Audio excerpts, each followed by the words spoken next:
Disney's Aladdin, The Magic Carpet Ride, A Little Golden Book.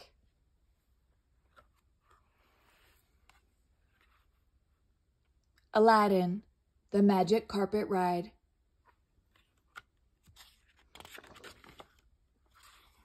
Long ago, across the sea, there lived a poor but worthy youth.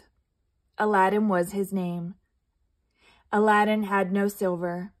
He had no gold, but he had 4 things money could not buy: a magic carpet, a magic lamp, a faithful friend named Abu, and a genie who would grant him 3 wishes.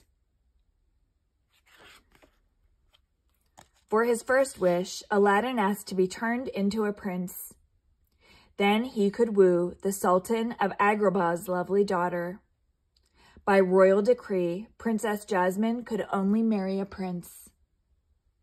With a puff of smoke and a snap of his fingers, the genie transformed Aladdin into Prince Ali Ababwa. Then, with another snap, he turned Aladdin's friend, Abu the monkey, into Abu the elephant. That very day, a fantastic procession approached the Sultan's castle. There were slaves and servants too numerous to count, white Persian monkeys, purple peacocks, golden camels, and lots more. Leading the parade were huge elephants, and riding atop the biggest of them all was none other than Prince Ali Ababwa. Aladdin found the Sultan and his royal vizier in the throne room. "Your Majesty," Aladdin bowed to the Sultan, "I have come to seek your daughter's hand." "I'm delighted to meet you," the Sultan replied. "This is my royal vizier, Jafar," he added. "He's delighted to meet you too."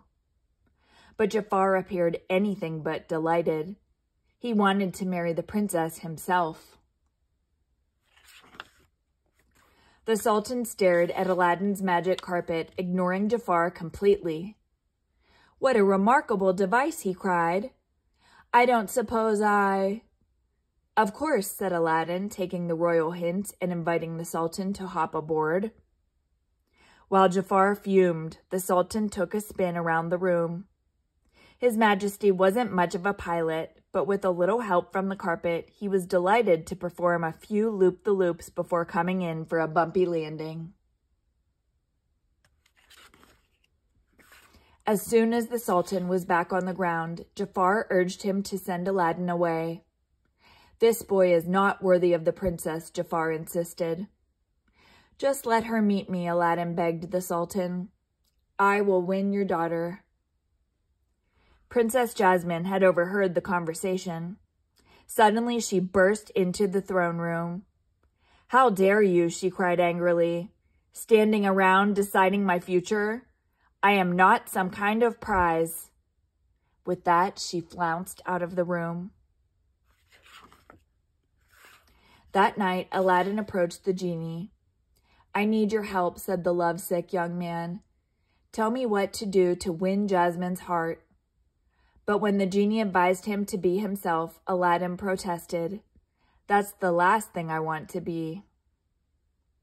Aladdin was sure the genie was wrong. "If Jasmine knew I was really poor," he said, "she'd laugh at me." Before the genie could say another word, Aladdin put on his turban, climbed aboard the carpet, and flew off to see the princess. A moment later, Aladdin landed on the balcony outside Jasmine's room. The princess and her pet tiger, Raja, came out to investigate. "What are you doing here?" Jasmine demanded when she saw Prince Ali silhouetted in the dark. "Leave me alone," she said, just as Raja batted the turban off Aladdin's head. Aladdin quickly grabbed it. "Wait a minute," said Jasmine, staring into Aladdin's eyes. "Without the turban, you remind me of a boy I met in the marketplace." In fact, Prince Ali was that very boy. He had come to her aid in the marketplace one day when a street vendor, not knowing the princess's true identity, had accused her of stealing an apple. Jasmine remembered liking the daring young man she had met. "The marketplace?" Aladdin sneered. "Ha! I have servants who go to the marketplace for me. I have servants who go to the marketplace for my servants." In spite of his princely airs, Jasmine was clearly not impressed. Defeated, Aladdin turned to go. He stepped off the balcony, seemingly right into space. The princess gaped in amazement. She had never seen a magic carpet before. Aladdin took the opportunity to invite her for a ride, and to his delight, she accepted.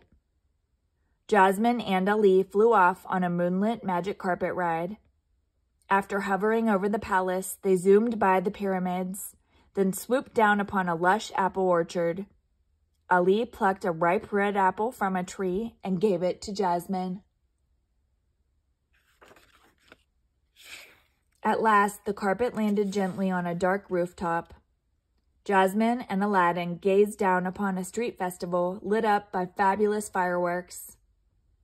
As Jasmine bit into the apple that Prince Ali had given her, she suddenly remembered another apple and the poor lad who'd rescued her in the marketplace. Just as suddenly, she knew without question that Prince Ali and Aladdin were the same person. She said nothing to Aladdin, but Jasmine felt her heart begin to melt.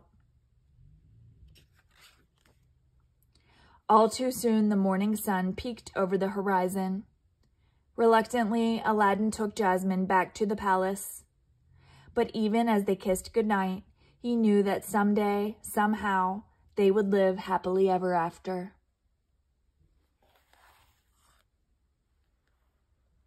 The end.